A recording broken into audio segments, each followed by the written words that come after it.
At ito na nga mga kaplantito at kaplantita, ito yung organic fertilizer.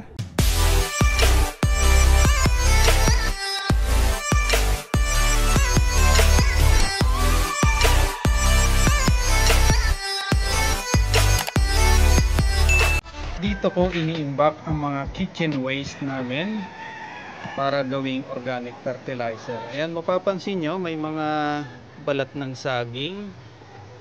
Ayan. Ito yung balat ng saging. Ayan, mga balat ng gulay. Ayan. Ayan, kasama na yung mga buto. Ayan.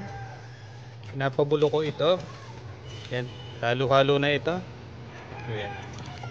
Hinahayaan ko lang dito mabulok sa pinaglalagyan kong drum. Siguro mga after mga ilang buwan.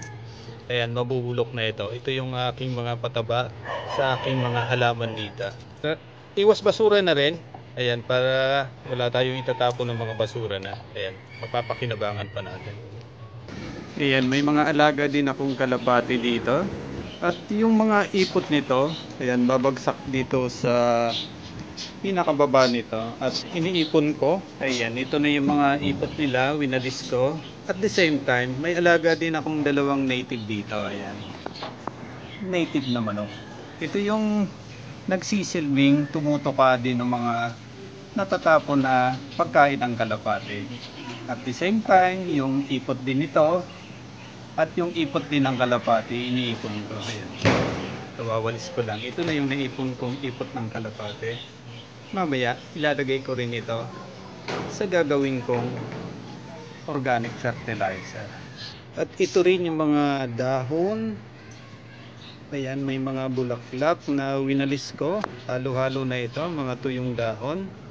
Ayan, kung mapapansin nyo kasi, dito sa amin, marami din akong tanim. Ayan, yung mga laglag na dahon, laglag na mga bulaklak, ayan, mga tuyong dahon, dito ko na rin nilalagay sa imbakan ko ng gagawin kong organic fertilizer. Ayan, halo-halo na ito. Ito yung mga nahingi ko kanina sa palengke. Ayan, mga overripe na saging. Ayan, isasama ko na rin doon sa aking decompost. At mamaya tatadtarin ko ito para mabilis mabulok. Kanina may dumaan din, nagtitinda ng papaya. Ayan, pinalata namin at ito yung mga balat. Sasama ko na rin doon sa ating decompose. At ito na yung mga tinagtad kong mga saging. Ayan yung mga bulok na saging na nahingi ko sa palengke. At yung papaya. Ayan yung mga balat ng papaya. Ihalo ko na dito sa ating decompose para gawin kong organic fertilizer. Ayan, ihalo ko na yung aking mga tinagtad na saging.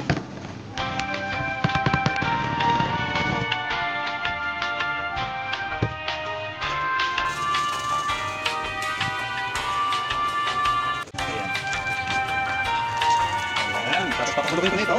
Doon mga 1 to 2 months. Ayan, pwede na gamitin. Several months later. Ito na nga, ipapakita ko sa inyo aking decomposed after a few months. Yung mga kitchen waste, yung mga ipot ng kalapati at yung mga dahon, mga saging na bulok, inipon ko mga ilang buwan. At ipapakita ko sa inyo, ayan, sasalain ko at gagawin ko na itong organic fertilizer sa mga halaman ko dito sa aking rooftop. Ayan, kung mapapansin nyo, ito nga yung aking isang punong Malaysian Jasmine. Ayan, mga ilang buwan ko na rin ito nalagyan, hindi ko muna sinala yung aking decompose. Ayan, kung mapapansin mo, ayan, lumami ang bulaklak. Ayan, ito yung mga lalagyan kong organic fertilizer. Ayan, at ito na nga, ayan, nagkataon na mayroon akong duyan dito sa taas. Ayan, ito yung tali.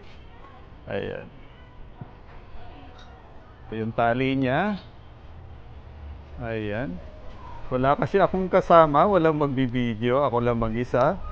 Ginawa natin yan, pinagdugtong-dugtong natin yung lubid. At nagkataon naman, ayan, mayroong bistay dito sa aming rooftop. Ginamit ko ito matagal na. Ayan na itabi ko. At dito ko sasalain yung decompose ko. Ayan. Para ilagay ko dito sa mga halaman. Ayan. Marami akong halaman dito.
Ayan. Ang ganda ng bulaklak nito.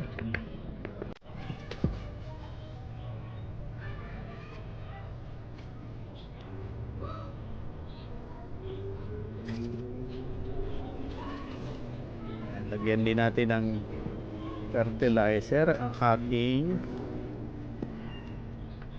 kamuning.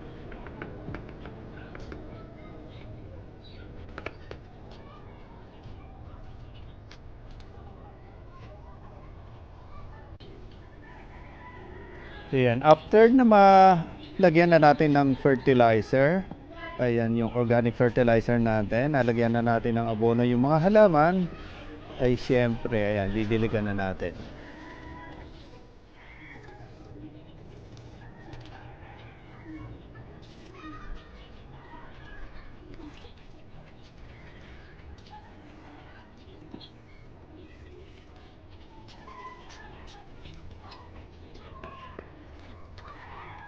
Ayan, kung may gusto nito, kumain na lang, ganda ng bulaklak.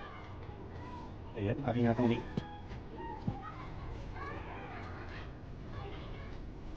Ito, pagmita.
Ayan.